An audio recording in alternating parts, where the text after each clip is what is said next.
Okay, so that takes us into scene 2.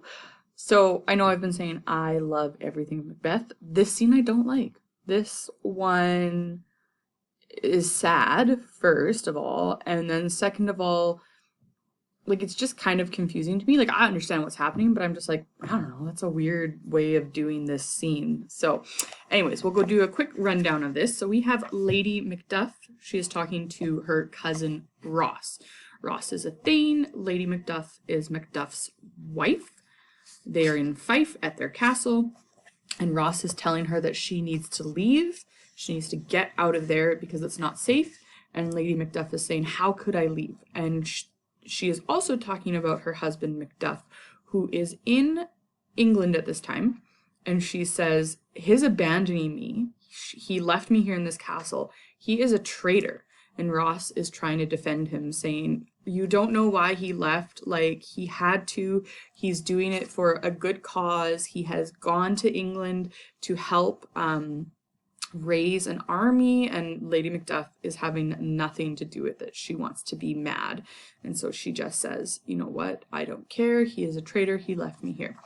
Ross leaves, and then Lady Macduff is left with her son. So now this is the part that I always am like, I don't get it. Why is this here?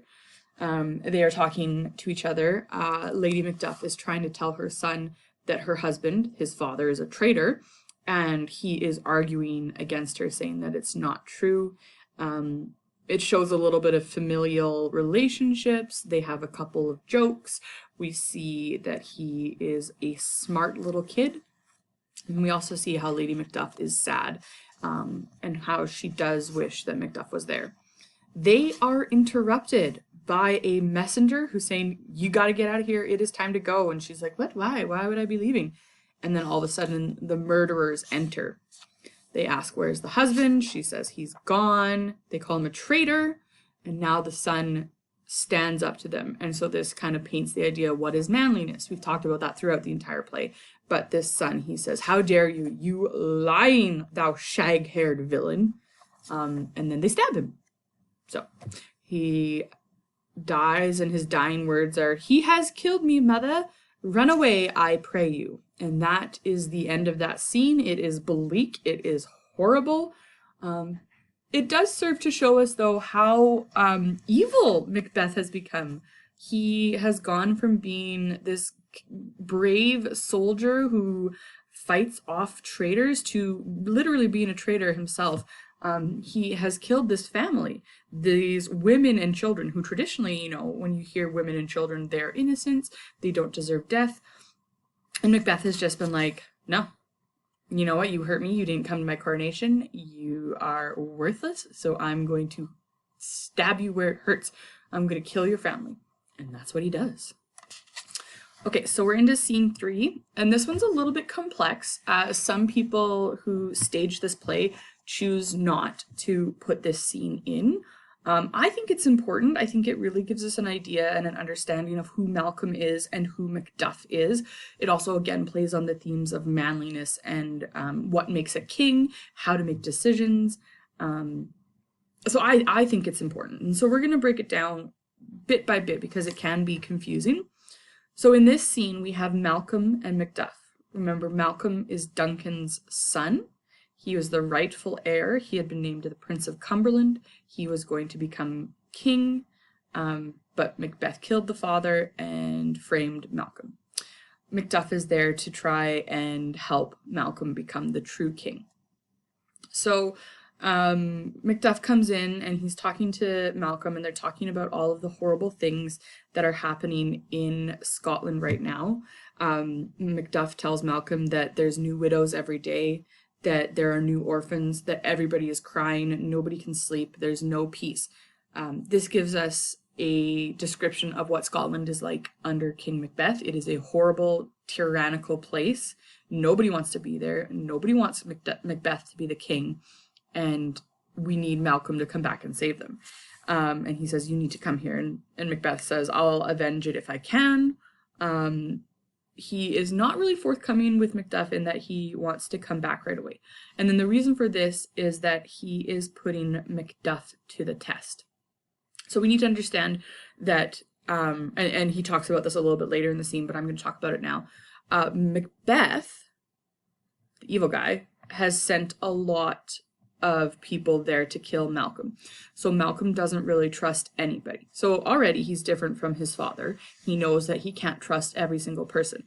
And so with Macduff coming here, he has to put him through this test to see whether or not he is somebody that Malcolm can trust. And so that's what's happening in this scene. Macduff eventually ends this by saying, fine, if you're not going to help us, he says, for goodness dare not check thee, wear thou thy wrongs, the title is afeard, fare thee well, my lord. I would not be the villain that thou think'st, for the whole space that's in the tyrant's grasp, and the rich east to boot. So he's saying, fine, if you're not going to help us, I'm not who you think I am, but fine, off I go. And then Malcolm is like, okay, calm down, don't be offended. Like, all right, I will listen to you. And then he starts to say, you know, like, even though you have it really bad under Macbeth right now, I'm going to be a worse king. So again, he's testing him. He's going to see whether or not Malcolm has the best of Scotland's interest at heart. And so you can think of this as him being kind of sarcastic or telling a lie to get Malcolm or Macduff to see if Macduff is trustworthy. So a couple of things that he says, he starts talking about all of these vices that he has, and they would make him worse than Macbeth. So he says that Macbeth is, I grant him bloody, luxurious, avaricious, false, deceitful, sudden, malicious, smacking of every sin that has a name. Okay, so Macbeth already sounds like an awful guy. Malcolm says he is worse than this. He says, but there's no bottom, none, in my voluptuousness. So here he's talking about how he has many lustful thoughts and desires for women. And he says that your wives and your daughters, every woman in Scotland, they would not be enough to make me feel satisfied. So you really don't want me to be the king because I just want to be with every woman in Scotland. And Macduff says, oh, that's okay. Like, don't worry. Just please come help us. You know, lots of kings have this problem. And when you become king, there will be lots of women who are willing to satisfy that desire. So it's fine. Just come help us. And Malcolm says, okay, all right. Well, along with that, I'm greedy. I want to steal everything. He says, if I were king, I should cut off the nobles for their lands, desire his jewels and this other's houses. And my more having would be as a sauce to make me hunger for more, that I should forge quarrels and just against the good and loyal, destroying them for their wealth. So he's saying, I would try to take as much money and jewels as I could. I would steal people's titles. I would steal their houses. And then I would make them fight with each other so I could steal whatever they had. And then Macduff is like, okay, so this doesn't sound as good, but you're still better than Macbeth. He says, you know, you will outgrow your lust. You will outgrow your desire for women, but greed, you will never outgrow it. But it's still okay because Scotland has tons of money, tons of jewels. You'll be fine. Just come back and help us. It'll be fine. Don't worry.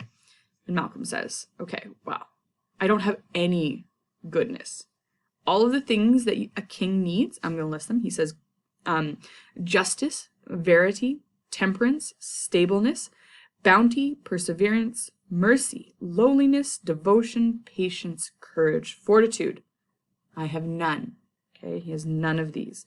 If you look at the English this is English. If you look at the modern translation, it explains what all of those words are.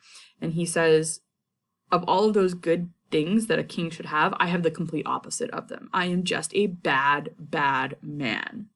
And Macduff's finally like, okay, crap, like, I guess you are worse than Macbeth. What are we gonna do? Scotland. He says, Scotland. Oh, Scotland, Scotland. He knows now that the whole, his country is never going to have peace because they're gonna go from one evil, tyrannical ruler in Macbeth to an even worse one in Malcolm. And so Macduff has this really, really passionate outburst and he says, you know what? You're not fit to be king, but even more so, you're not fit to live. You are awful. He says that Scotland is never going to be safe again. They're never going to have peace again. And he says, this man who is supposed to be the king by legal right, Duncan said it was supposed to be there, he's a disgrace. And Duncan was this great king, and you're the complete opposite. You're the worst. And he says, whatever, you know what? Goodbye. I don't want to have anything to do with you. I guess I'm just going to have to leave Scotland. This is it. And then that is where Malcolm realizes that Macduff is true, that he has Scotland's best interest at heart. He's not there to be a mouthpiece for Macbeth. He's not there to try and kill Malcolm. He's there to actually try and get Malcolm there to help save Scotland. He's not there for himself. He is there for the country. And that is what turns Malcolm, so he doesn't have to lie anymore.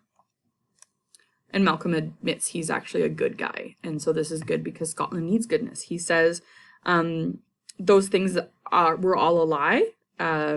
They were for strangers to my nature. I am yet unknown to woman, never was forsworn, so I don't lie. Scarcely have coveted what was mine own.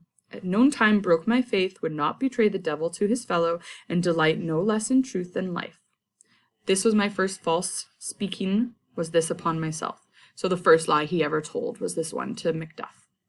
So yeah, I guess Malcolm's like a pretty good guy if this is the first lie he's ever told. All right. So then they decide that, okay, good, we're going to do this and we're going to go and fight Macbeth and take back Scotland. There's a little scene here again where a doctor comes in and they talk about the English king because the English king is going to help them. They speak about how King Edward is able to cure diseases just with the touch of his hand. Historically, people believed that the king was God's representative on earth, and so kings could perform miracles. And this is just, again, like Shakespeare saying, hey, James, you're a cool guy. You can perform miracles. So that's why this scene is in here. We then have Ross showing up. Do you remember the last time we saw Ross? He had been talking to Lady Macduff right before they had been murdered. And so he comes in and he says, oh, hey, how's it going? Macduff wants to know, how is Scotland? Ross says it's even worse. No one has any peace. Everyone is dying. The whole land sighs and groans and shrieks. It's awful. And all good men are killed. Macduff is really upset. But then he wants to know, how is his wife doing? And Ross is too afraid to actually tell him what's happening. He says, she's well. I guess she is. She's dead. There's really nothing. She can't feel the pains that Scotland is in. So Macduff says, well, how are my children? He says, they're well too. And then Macduff asks, so the tyrant has not battered their peace? And then Ross says, no, they were well at peace when I did leave them. Remember, peace can mean sleep. Sleep can mean death. So he's not lying. He's just kind of bending the truth a little bit. Yeah, they're peaceful. They're dead, so they can't feel anything. Macduff sees that something weird is happening, and he says, Guy, like, come on, you need to tell me the truth. And so Ross admits what has actually happened. He says that your family has been killed. Macduff responds in a way that I think is really quite admirable. The people in the play are like, dude, stop crying. But it has to do, again, with the theme of manliness. And Shakespeare isn't saying that crying isn't manly.